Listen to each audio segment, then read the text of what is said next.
Lalu hati saya tergerak untuk mampir masuk ke dalam Masjid Agung Rembang yang berdekatan dengan alun-alun Rembang.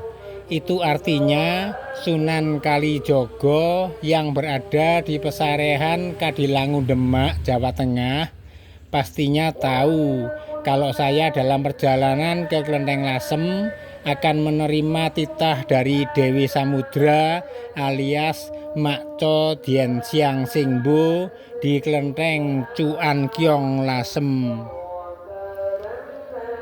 Beliau memberikan amanah kepada saya untuk menyuarakan dukungan kepada Presiden Jokowi agar bisa kembali mimpin NKRI yang ketiga kalinya, yaitu sampai periode tahun 2024 hingga tahun 2029. Dan saya baru menyadarinya sekarang bahwa Kanjeng Sunan Kalijogo lah yang mengundang saya masuk ke dalam Masjid Agung Rembang. Dengan terlebih dulu bis Sinar Mandiri dibikin kebablasan, sehingga saya tinggal melangkahkan kaki saja sudah sampai di Masjid Agung Rembang. Namanya wali kan serba bisa. Beliau mengundang saya dengan cara seperti itu tanpa perlu berkata-kata. Padahal saya sering banget pergi ke Klenteng Lasem, tapi ya baru sekali itu bisnya mengalami kebablasan sampai alun-alun Rembang, baru kondekturnya menginformasikan.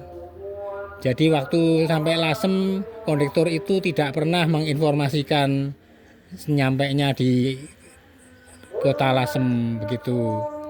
Atas kejadian tersebut, saya justru bersyukur dan berterima kasih kepada Kanjeng Sunan Kalijogo.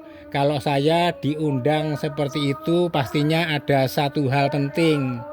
Sebagaimana terbersit di dalam pikiran saya adalah begitu saya tiba di dalam Masjid Agung dan berbincang santai dengan Pak Nur Rohman, warga Kecamatan Senori, Kabupaten Tuban yang kebetulan ada di sana.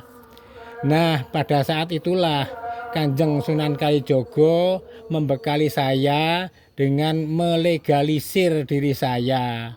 Kalau diri saya sudah dilegalisir oleh Kanjeng Sunan Kalijogo, tentu besar sekali pengaruhnya, yaitu ketika saya menyuarakan dukungan untuk Presiden Jokowi supaya dipilih lagi, dijadikan presiden lagi.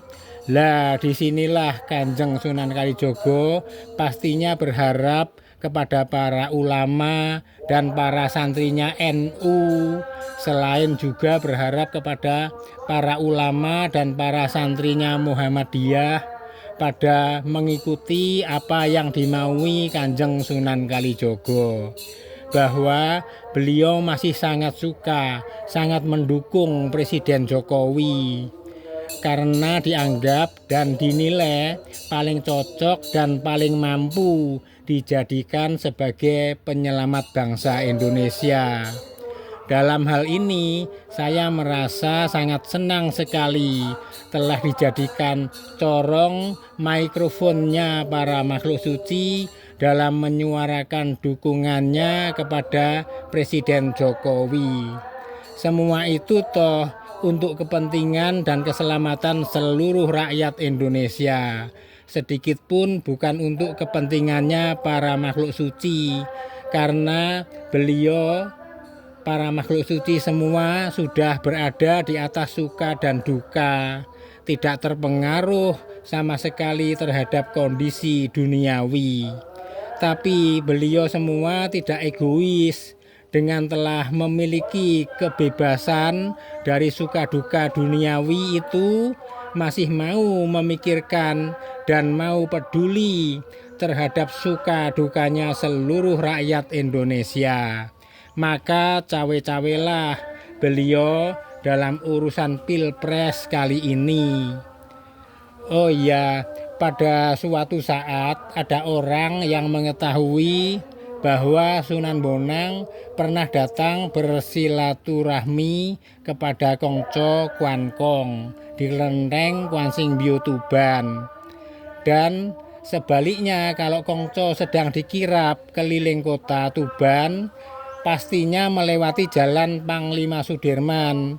Dan pada saat sampai di titik tertentu, yaitu titik yang segaris dengan pesarehannya Sunan Bonang, itu Kim Sin atau patungnya Kongco yang dikirap tiba-tiba saja langsung mogok, berhenti dulu sampai beberapa waktu.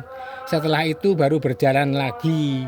Lah itu tandanya Kongco menyempatkan mampir singgah sebentar di pesareannya Mbah Sunan Bonang, berbincang santai ayem-ayeman sejenak, begitulah kira-kira. Saya pribadi punya pengalaman begini. Pada tanggal 1 November tahun 1999, saat berdoa di depan altarnya Kongco di kelenteng Kwansing Bio Tuban, saya diberi petunjuk untuk pergi ke pesarehannya Sunan Bonang tanggal 6 November yang akan datang.